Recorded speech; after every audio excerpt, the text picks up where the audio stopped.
Hi friends, welcome back to the channel. If you're new here, my name is Nora, and on today's video I am sharing several fall market themed builds that you can do on your plot. As we get started, I also wanted to disclaim that a few ideas today will use some glitches, but they're super easy to do, and I do plan to break them down in my footage today, but I'll have some additional links for y'all in case you need it in my pinned comment as well. So the first idea is more of like a rustic countryside sort of look, and I really think that this could be a great addition to a market-like build. You could also combine the other ideas that I showcase into this first build as well, but I really wanted to create like this rustic angled bridge that led up to a outdoor kitchen spot in a country-like barn. And for the pond, I used the elderwood mossy rugs, and you can get this from the sewers or you can craft them. But for the bridge, I used camp tables, which are sunken. It's the same exact method as creating water, so if you do want to learn how to do this and create this exactly, I will have some older videos of mine pinned for you. And then I just placed the fence pieces where I wanted them, and all I did was just drag and drop the tables into place. I really wanted this build to kind of have like a country fair sort of look to it. This is definitely inspired by where I grew up in the Pacific Northwest, so I did like a outdoor dining area and kitchen spot where you can go get some meals if you're enjoying the festival, and I think you could definitely add some stalls around this if you wanted to. But for the outdoor kitchen and for the barn, I actually used the Alchemist house as its base, and all I did was remove all the walls on the outdoor kitchen, and then I just added some roof details and called it good. And for the barn, I removed the rooftop, but I kept all the walls intact except a door in the back.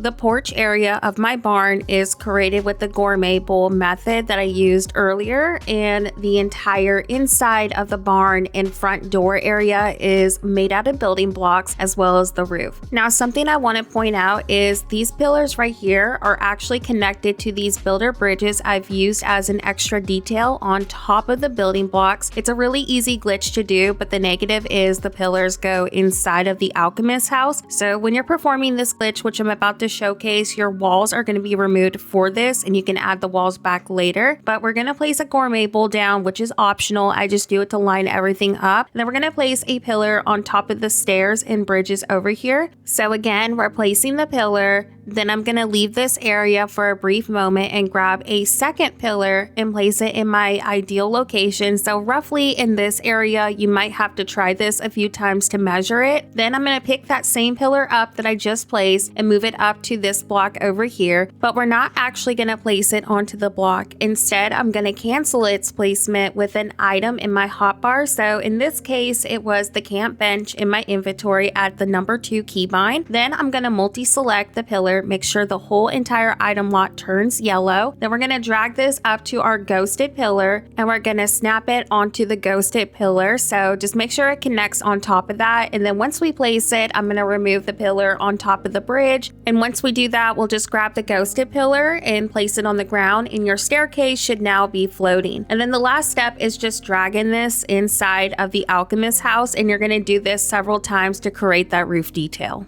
The next build is one of my favorites. I think this definitely captures cozy fall market fairgrounds sort of vibes. So for the market stalls, I did the same exact method that I used for my barn. These are anchored onto a pillar, but instead of moving that ghosted pillar immediately, I snapped a second staircase onto the other side just so I get a really nice A-frame sort of look. And then as you can see inside of my 2 market stalls over here, I do have some string lights and a pergola floating, and this is really easy to do. They're literally just placed on top of a red present. I did 2 stacked up on each other to give me some extra height, but you can definitely lower them if you want. I also did the same method for the lights inside of the pumpkin store, but these are stacked on 3 presents instead of 2 because I did want those lights to be higher than my shelves. And all you're going to do after that is just hide a bunch of clutter around it to make the red present not as visible. So that is how I did my lights in each of the buildings over here. So for my pumpkin store, I decided to go with a open concept sort of look with floating shelves, and these are anchored onto pillars, and I'm going to showcase how you make the pillar base. That way y'all can decorate just like this. But I absolutely love how this turned out, and I do want to shout out my friend Lana for literally being such a backbone for this build. Lana suffered through me spamming so many photos to her asking if the shelves look okay. So thank you so much, friend, for being a second eye through this build. That way I didn't spiral. So for the floating shelves, I'm going to do 3 pillars stacked onto each other and then rotate the industrial shelf towards the left side. And then we're going to attach additional pillars in the middle. So the middle pillars are the main shelves that you saw where the pumpkins are sitting on. And I did these 4 pillars high. And then once you get the 2 single pillar rows created, we're just going to snap a second row on each side. And this is going to make it so the industrial shelves can snap onto the pillars. The process of this is obviously kind of annoying to do, but in my opinion, it was worth it for the open concept sort of look that the store has. The last idea for a market is obviously a hay maze. Where I grew up, hay mazes were such a big deal for fall festivals, so I really wanted to create kind of a aesthetic one on my plot. I definitely would have made the maze a lot bigger, but this took so much fiber and wheat to create, so I didn't have enough resources to unfortunately make a bigger maze, but I still try to keep it really fun and cute. So I think that this is a great addition to a market-like build. And then obviously you could do maybe like a pumpkin patch on one side of it. So I just think that this is definitely a must-have for any kind of market, and I hope that it brought you some inspiration. But I hope that today's market video brought you so much inspiration, and of course let me know your favorite build in the comment section below. As we near the end of today's video, I just wanted to quickly say a huge thank you to my Coffee and Throne supporters as well as my channel members. Thank y'all so much for supporting me as a creator, but also for your continued support as well. Y'all's support made today's video possible, so thank you so much again for your support. But that's it for today's video. Thank you so much for watching, and as always, have a horrible day and see you soon.